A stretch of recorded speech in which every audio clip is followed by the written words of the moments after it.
También vamos a informar sobre la reforma laboral. ¿En qué consiste la reforma laboral? ¿Cómo se tiene que garantizar que haya elecciones libres en los sindicatos, que sean los trabajadores los que elijan con voto libre, directo, secreto a sus representantes? Esto es un avance muy importante. Pero vamos a pedirle a la secretaria del Trabajo, a Luisa María Alcalde, que nos explique sobre la reforma laboral y sobre lo de Pemex en particular, el sindicato de Pemex en particular.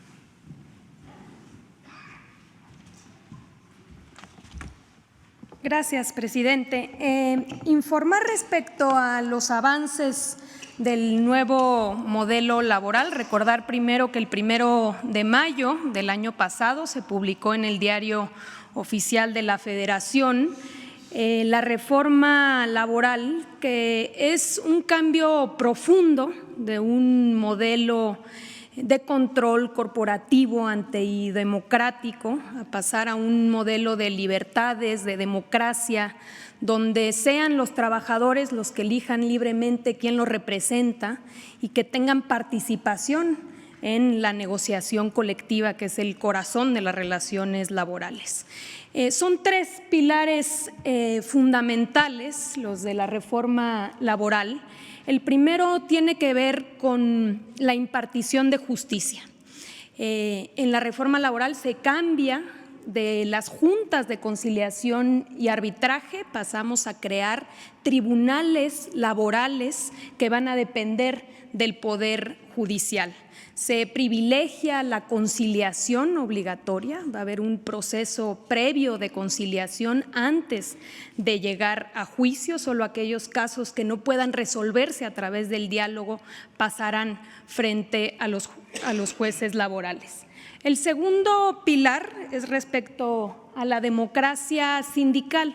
Se introduce el voto personal, libre, directo y secreto para tres momentos muy importantes. El primero, para la elección de dirigentes, para la elección de directivas sindicales.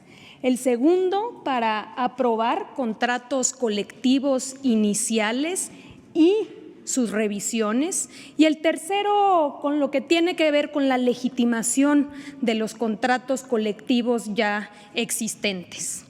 El tercer pilar de la reforma tiene que ver con la creación del Centro Federal de Conciliación y Registro Laboral. Este centro federal estará encargado de tareas muy importantes, primero, de todos los registros sindicales del país y de todos los depósitos de contratos colectivos del país. Lo segundo, estará encargado de la conciliación a nivel federal, estará encargado de verificar todos los procesos democráticos y será también esta autoridad la encargada de expedir las constancias de representatividad. Los sindicatos de esta manera, en la reforma, se establece una obligación para todos los sindicatos, quienes tienen que reformar sus estatutos, y dentro de este plazo se establece que lo deberán hacer hasta el 9 de abril de este año. Tienen que en sus estatutos introducir el voto personal libre, directo y secreto para elegir a sus directivas sindicales. Tienen que introducir la representación proporcional en las directivas por razón de género.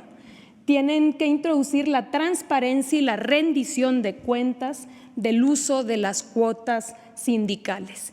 Y la autoridad laboral podrá verificar, a diferencia de ahora, que todos los procedimientos de democracia sindical cumplan en efecto con la ley.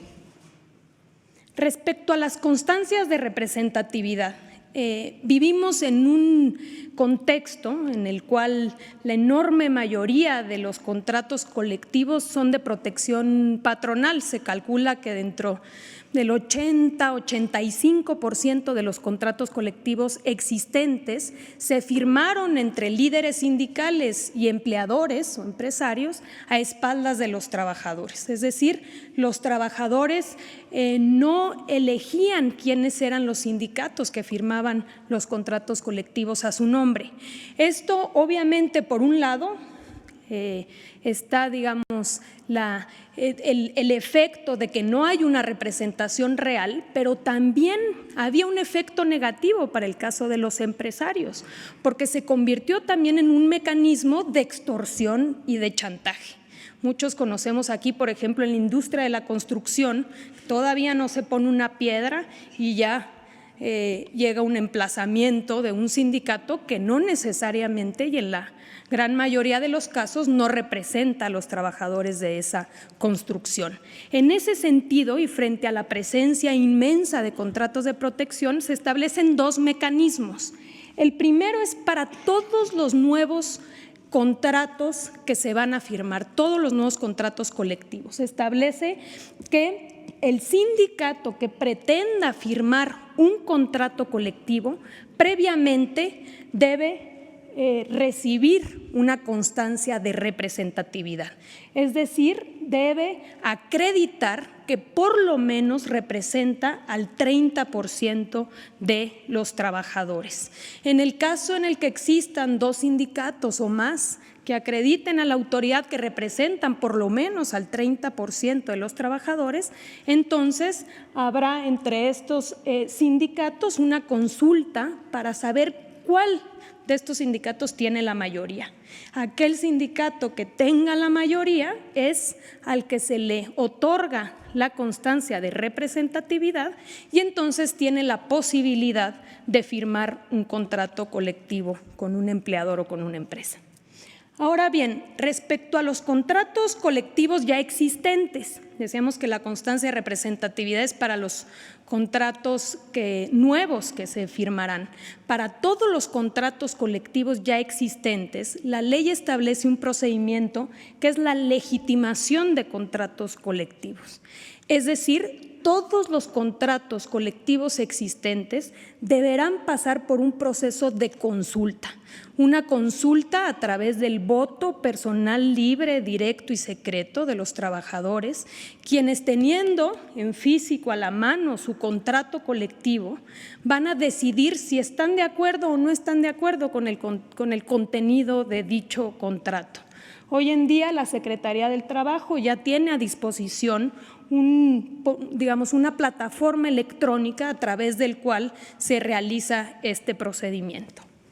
Adelante. ¿Cuáles son los principales avances en la implementación de la reforma laboral? Primero, la instalación del Consejo de Coordinación para la implementación de la reforma al sistema de justicia laboral. Este es coordinado por la Secretaría del Trabajo, pero participa el Poder Judicial de la Federación, participa la Secretaría de Hacienda, participa la CONAGO como representación de los gobernadores, la CONACETRA como representación de todos los secretarios de trabajo de los estados y la CONATRIB como representación de los diferentes poderes judiciales locales. En esta instancia se aprobó la Estrategia Nacional para la Implementación de la Reforma Laboral. Se definió un plan de implementación en 3 etapas. Se instalaron ya 30 grupos interinstitucionales en los diferentes estados del país, donde igual participan el Poder Judicial local, el Poder Legislativo y el Ejecutivo. Y el día de ayer se publicó ya en el Diario Oficial de la Federación la Ley Orgánica del Centro Federal de Conciliación y Registro Laboral, que es la creación formal de esta instancia. Se han adecuado a la fecha 1.600 estatutos de sindicatos a nivel federal que de los más de 2,000 sindicatos aproximadamente que tenemos con vida activa, representan el 80%. También se inició ya un proceso de capacitación para los nuevos operadores del nuevo modelo. Se han capacitado a la fecha más de 6,000 funcionarios a través del plan de formación y selección en materia de justicia laboral a cargo del Poder Judicial de la Federación.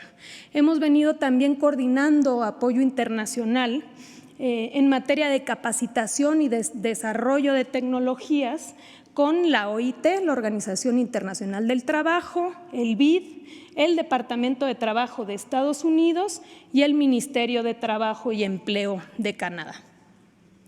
El plan de implementación en 3 etapas iniciará así este año en 10 entidades federativas. El 1 de octubre de este año inicia la primera etapa de implementación en 10 estados. Vamos a continuar con la segunda etapa de implementación en 11 estados más, que iniciarán el 1 de octubre de 2021 para concluir el 1 de mayo de 2022 en los 11 estados restantes. Quiere decir que para el 1 de octubre de este año estará en operaciones ya el Centro Federal de Conciliación y Registro, los tribunales laborales federales en las 10 entidades, los tribunales laborales locales en las 10 entidades y los centros de conciliación local en estas 10 entidades de la primera etapa. Adelante. Se cuenta con presupuesto suficiente para la implementación de la reforma en su primera etapa.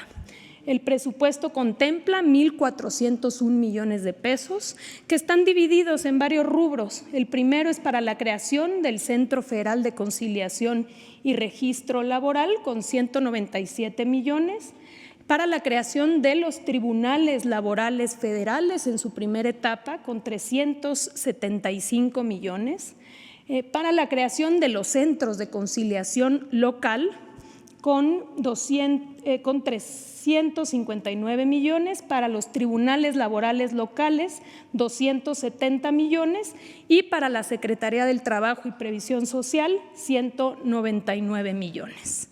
Hasta aquí respecto a la implementación de la reforma vamos muy bien, hemos venido avanzando y sobre todo hemos logrado una coordinación muy cercana con las diferentes instituciones y dependencias que participan también en la implementación. La Secretaría del Trabajo fue muy clara en la parte de la legislación laboral, pero usted haría un llamado a los servidores públicos que todavía insisten en meter las manos en los procesos. Aunque es un tema local, pero por ejemplo el Sindicato Único de Trabajadores de la Ciudad de México, que es enorme, más de 110,000, hay funcionarios que están metiendo las manos para indicar quiénes podrían ser.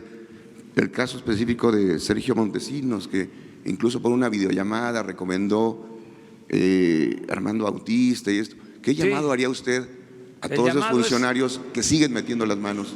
Que no se inmiscuyan, que no se metan en los asuntos sindicales, que sean los trabajadores de manera libre.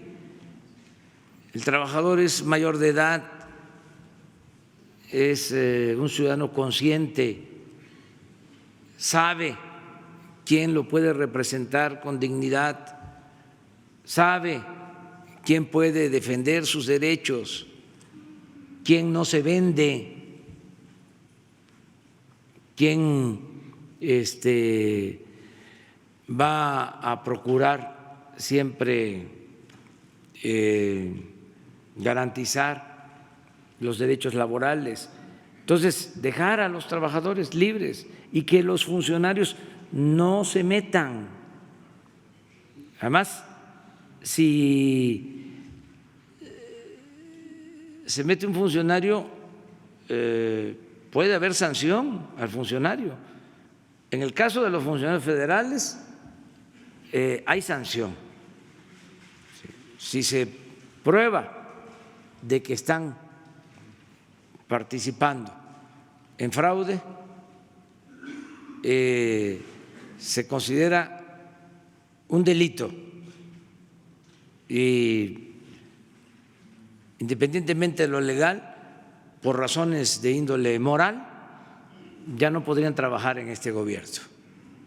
No queremos mapaches, no queremos manipuladores, no queremos caciques, no queremos la antidemocracia que se padeció en México durante mucho tiempo, siglos.